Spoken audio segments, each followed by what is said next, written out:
അവൻ അവരുടെ ബലിപീഠങ്ങൾ തകർത്തു. ദേവന്മാരുടെ കൊത്തുവിഗ്രഹങ്ങൾ തീയിലിട്ട് ചുട്ടു. നഗരങ്ങൾ കൊള്ളയടിച്ചതിനു ശേഷം അവൻ യൂദാദേശത്തേക്ക് മടങ്ങി. 1 മക്കബായർ അധ്യായം 6. അന്തിയോക്കസ് എപ്പിഫാനസിൻ്റെ മരണം. അന്തിയോക്കസ് രാജാവ് ഉത്തര പ്രവിശ്യകളിലൂടെ കടന്നു പോകുമ്പോൾ പേർഷ്യയിലെ എലിമായിസ് സ്വർണത്തിനും വെള്ളിക്കും പ്രശസ്തിയാർജിച്ച ഒരു നഗരമാണെന്ന് കേട്ടു. ഫിലിപ്പിൻ്റെ പുത്രനും ഗ്രീക്കുകാരെ ആദ്യം ഭരിച്ച മക്കദോനിയ രാജാവുമായ അലക്സാണ്ടർ ഉപേക്ഷിച്ചിട്ടു പോയ സ്വർണപരിചകൾ, കവചങ്ങൾ, ആയുധങ്ങൾ എന്നിവ സൂക്ഷിക്കപ്പെട്ടിരുന്നു. അവിടുത്തെ ക്ഷേത്രം വളരെ സമ്പന്നമായിരുന്നു. അതിനാൽ അന്തിയോക്കസ് വന്ന് നഗരം പിടിച്ചടക്കി കൊള്ള ചെയ്യാൻ ശ്രമിച്ചു. പക്ഷേ അത് സാധിച്ചില്ല. കാരണം അവൻ്റെ തന്ത്രം മനസ്സിലാക്കിയ നഗരവാസികൾ അവനോട് യുദ്ധം ചെയ്ത് ചെറുത്തുനിന്നു. യുദ്ധക്കളത്തിൽ നിന്ന് പലായനം ചെയ്ത അന്തിയോക്കസ് ഭഗ്നാശനായി ബാബിലോണിലേക്ക് പിൻവാങ്ങി. യൂദാദേശം ആക്രമിക്കാൻ പോയ സൈന്യം പരാജയപ്പെട്ടുവെന്ന് പേർഷ്യയിൽ വെച്ച് ഒരു ദൂതൻ അന്തിയോക്കസിനെ അറിയിച്ചു. ലിസിയാസ് ആദ്യം ശക്തമായൊരു സൈന്യവുമായി ചെന്നെങ്കിലും യഹൂദർ അവനെ തുരത്തിയോടിച്ചു. തങ്ങൾ തോൽപ്പിച്ച സൈന്യങ്ങളിൽ നിന്ന് പിടിച്ചെടുത്ത ആയുധങ്ങൾ, വിഭവങ്ങൾ, കൊള്ളവസ്തുക്കൾ എന്നിവ കൊണ്ട് യഹൂദരുടെ ശക്തി വർദ്ധിപ്പിച്ചിരിക്കുന്നു. ജെറുസലേമിലെ ബലിപീഠത്തിൽ അവൻ സ്ഥാപിച്ച മ്ലേച്ഛ വിഗ്രഹം അവർ തച്ചുടച്ചു. വിശുദ്ധ മന്ദിരത്തിന് ചുറ്റും മുൻപുണ്ടായിരുന്നതുപോലെ ഉയരമുള്ള മതിലുകൾ പണിയുകയും അവൻ്റെ നഗരമായ ബദ്സൂറിനെ കോട്ടകെട്ടി സുശക്തമാക്കുകയും ചെയ്തിരിക്കുന്നു. ഈ വാർത്ത കേട്ടപ്പോൾ രാജാവ് അത്ഭുത സ്തബ്ധനായി.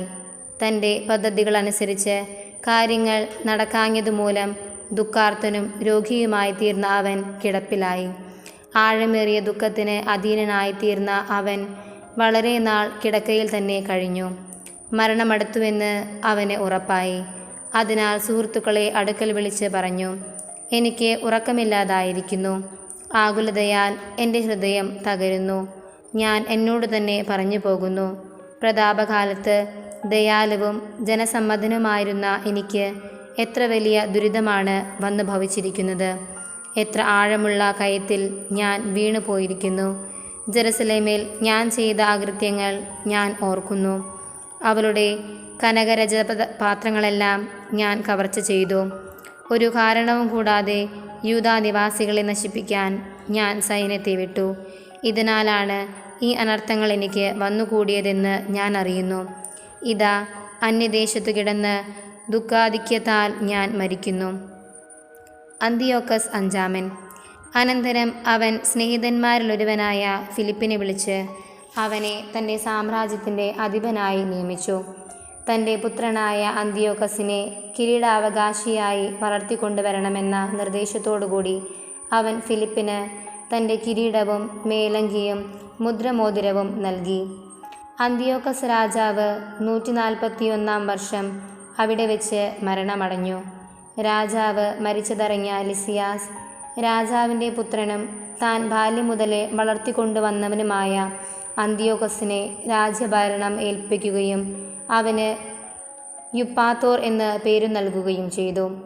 ലിസിയാസിൻ്റെ 2ാം ആക്രമണം. ഇക്കാലത്ത് കോട്ടയിലുണ്ടായിരുന്നവർ വിശുദ്ധ മന്ദിരത്തിന് ചുറ്റും ഇസ്രായേലിനെ വളഞ്ഞ് അവരെ ദ്രോഹിക്കാനും വിജാതിയരെ ശക്തിപ്പെടുത്താനും കിണഞ്ഞു പരിശ്രമിക്കുകയായിരുന്നു. അവരെ നശിപ്പിക്കാൻ യൂദാസ് നിശ്ചയിച്ചു. അതിനായി അവൻ ജനത്തെ വിളിച്ചുകൂട്ടി. 150 വർഷം അവർ ഒത്തൊരുമിച്ച് കോട്ട ആക്രമിച്ചു. ഉപരോധത്തിനായി യൂദാസ് ഗോപുരങ്ങളും യന്ത്രമുട്ടികളും സ്ഥാപിച്ചു. എന്നാൽ ശത്രുക്കളുടെ കാവൽ സേനയിൽ ചിലർ ആക്രമണത്തിൽ നിന്ന് രക്ഷപ്പെട്ടു. അധർമ്മികളായ കുറേ ഇസ്രായേലരും അവരോട് ചേർന്നു. അവർ രാജാവിൻ്റെ അടുക്കൽ ചെന്ന് പറഞ്ഞു, നീതി നടത്താനും ഞങ്ങളുടെ സഹോദരന്മാർക്ക് വേണ്ടി പ്രതികാരം ചെയ്യാനും അങ്ങ് എത്ര കാലം വൈകും? അങ്ങയുടെ പിതാവിനെ സേവിക്കാനും അവൻ്റെ കൽപ്പനകൾ പാലിക്കാനും ആജ്ഞകൾ അനുസരിക്കാനും ഞങ്ങൾ തയ്യാറായിരുന്നു. അതിൻ്റെ പേരിൽ ഞങ്ങളുടെ ആളുകൾ തന്നെ കോട്ട ആക്രമിക്കുകയും ഞങ്ങളുടെ ശത്രുക്കളാകുകയും ചെയ്തിരിക്കുന്നു. മാത്രമല്ല ഞങ്ങളിൽ പിടികിട്ടിയവരെ അവർ വധിക്കുകയും ഞങ്ങളുടെ വസ്തുക്കൾ കൈയടക്കുകയും ചെയ്തു. ഞങ്ങളെ മാത്രമല്ല അയൽ രാജ്യങ്ങളെയും അവർ ആക്രമിച്ചിരിക്കുന്നു. ഇപ്പോൾ അവർ ജെറുസലേം കോട്ട പിടിച്ചടക്കാൻ അതിനെതിരെ പാളയമടിച്ചിരിക്കുകയാണ്. വിശുദ്ധ മന്ദിരവും ബത്സൂറും അവർ കോട്ട കെട്ടി സുരക്ഷിതമാക്കി കഴിഞ്ഞു. അങ്ങ് അവരെ ഉടനെ തടയുന്നില്ലെങ്കിൽ അവർ ഇനിയും മുന്നേറും. പിന്നീട് അവരെ നിയന്ത്രണത്തിലാക്കാൻ അങ്ങേക്ക് സാധിക്കാതെ വരും. ഇതുകേട്ട രാജാവ് ക്രുദ്ധനായി. അവൻ സ്നേഹിതരെയും സൈന്യാധിപന്മാരെയും അധികാരികളെയും വിളിച്ചുകൂട്ടി. അന്യരാജ്യങ്ങളിലും ദ്വീപുകളിലും നിന്നുള്ള കൂലിപ്പട്ടാളവും അവനോട് ചേർന്നു. 1,00,000 ഭടന്മാരും 20,000 കുതിരപ്പടയാളികളും യുദ്ധപരിചയമുള്ള 32 ആനകളും അടങ്ങിയതായിരുന്നു അവൻ്റെ സൈന്യം. അവർ ഇദുമേയായിലൂടെ കടന്ന് ബത്സൂറിനെതിരെ പാളയമടിച്ചു. യന്ത്രമുട്ടിയും സ്ഥാപിച്ച് അനേകം ദിവസം യുദ്ധം ചെയ്തു. എന്നാൽ യഹൂദർ കോട്ടയ്ക്ക് പുറത്തു വന്ന് ഇവ തീവച്ച് നശിപ്പിക്കുകയും പൗരുഷത്തോടെ പൊരുതുകയും ചെയ്തു. യൂദാസ് കോട്ടയിൽ നിന്ന് പിൻവാങ്ങി. രാജാവിൻ്റെ പാളയത്തിനെതിരെ ബത്സക്കറിയായിൽ പാളയമടിച്ചു. അതിരാവിലെ രാജാവ് സൈന്യത്തെ ബത്സക്കറിയായിലേക്കുള്ള വഴിയിലൂടെ അതിവേഗം നയിച്ചു. അവൻ യുദ്ധത്തിന് തയ്യാറായി കാഹളം മുഴക്കി. മുന്തിരിച്ചാറും മൾബറി നീരും നൽകി അവർ ആനകളുടെ യുദ്ധവീര്യമുണർത്തി. സേനാവ്യൂഹത്തിൽ പലയിടത്തായി അവയെ നിർത്തി.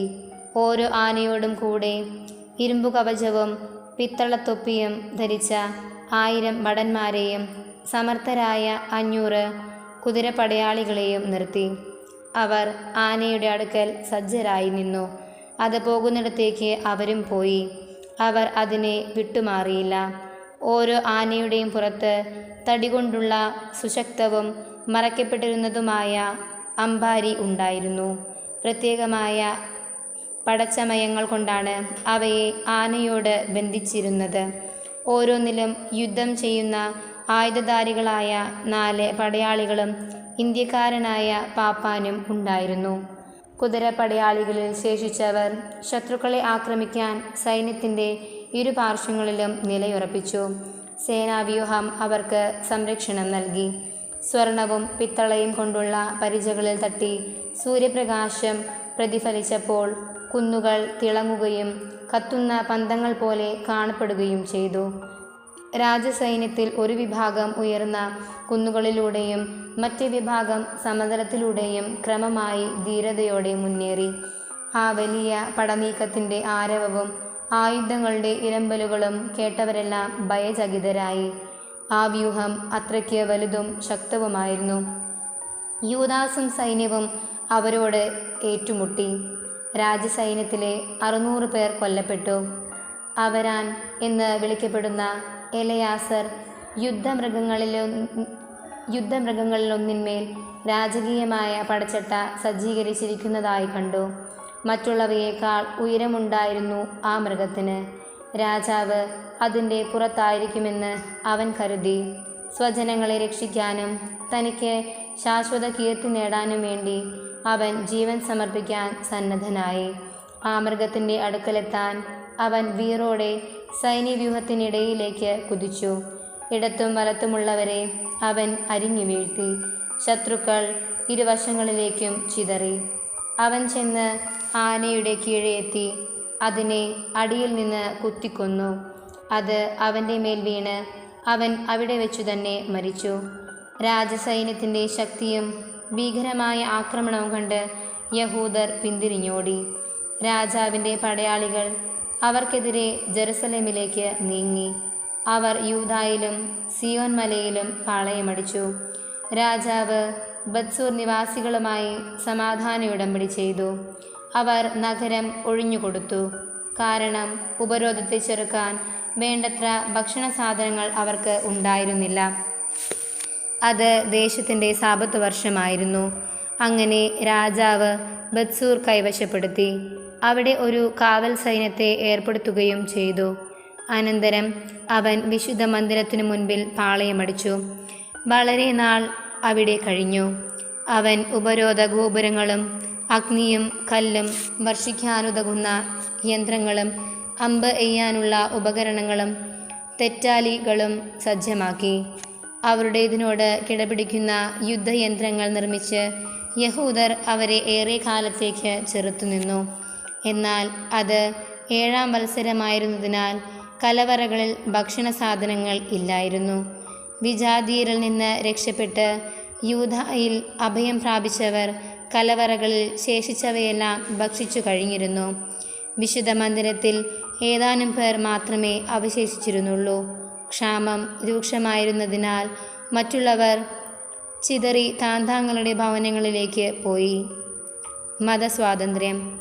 തൻ്റെ മകൻ അന്തിയോക്കസിനെ കിരീടാവകാശിയായി വളർത്തുന്നതിന് അന്തിയോക്കസ് രാജാവ് മരണത്തിന് മുൻപ് നിയോഗിച്ചിരുന്ന ഫിലിപ്പ് രാജാവിനോട് കൂടെ പോയിരുന്ന പടയാളികളുമായി പേർഷ്യ, മേദിയ എന്നിവിടങ്ങളിൽ നിന്ന് മടങ്ങി വന്നുവെന്നും ഭരണം കൈയടക്കാൻ ശ്രമിക്കുന്നുവെന്നും ലിസിയാസ് കേട്ടു.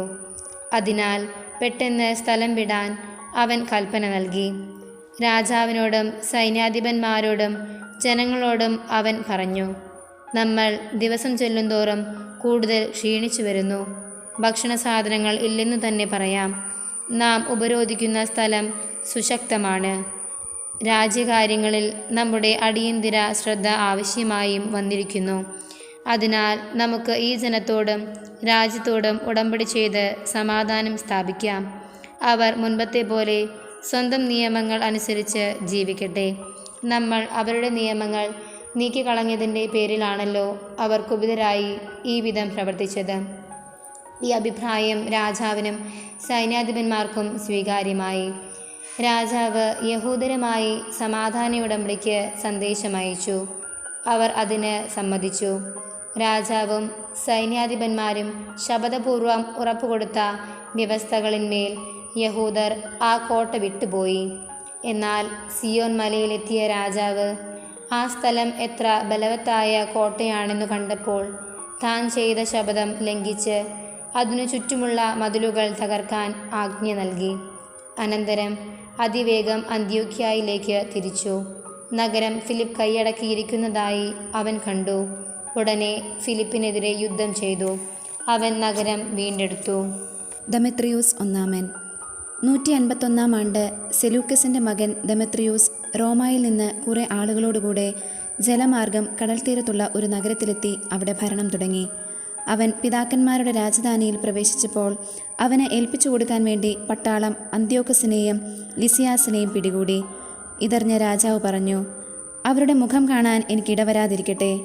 അതനുസരിച്ച് സൈന്യം അവരെ വധിച്ചു. ദെമെത്രിയൂസ് സിംഹാസനാരൂഢനായി. ഇസ്രായേലിലെ നിയമനിഷേധകരും അധർമ്മികളുമായ എല്ലാവരും അവനോട് ചേർന്നു. പ്രധാന പുരോഹിതനാകാൻ മോഹിച്ച അൽക്കിമോസ് ആയിരുന്നു അവരുടെ നേതാവ്. അവർ ജനങ്ങൾക്കെതിരെ രാജസന്നിധിയിൽ ഇപ്രകാരം കുറ്റാരോപണം നടത്തി: യൂദാസും സഹോദരന്മാരും കൂടി അങ്ങയുടെ മിത്രങ്ങളെ നശിപ്പിക്കുകയും ദേശത്തു നിന്ന് ഞങ്ങളെ തുരത്തുകയും ചെയ്തിരിക്കുന്നു.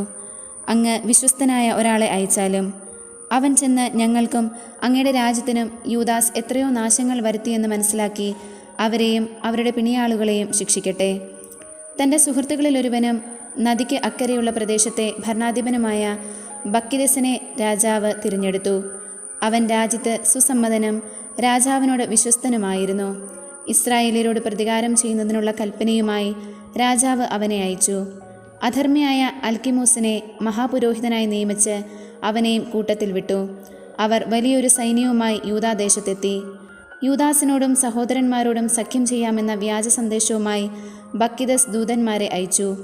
എന്നാൽ അവരുടെ വാക്കുകൾക്ക് യൂദാസും കൂട്ടരും ഒരു വിലയും കൽപ്പിച്ചില്ല.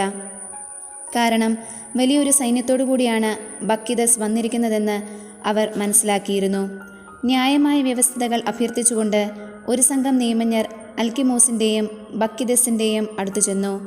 ഇസ്രായേലിൽ ഹസിദേയരാണ് സമാധാന അഭ്യർത്ഥനയുമായി ആദ്യം ചെന്നത്. അവർ പറഞ്ഞു, അഹ്റോൻ്റെ വംശപരമ്പരയിൽപ്പെട്ട ഒരു പുരോഹിതനാണല്ലോ സൈന്യവുമായി വന്നിരിക്കുന്നത്. അവൻ നമ്മെ ദ്രോഹിക്കുകയില്ല. അൽക്കിമോസ് സമാധാനപ്രിയനായി അവരോട് സംസാരിച്ചു.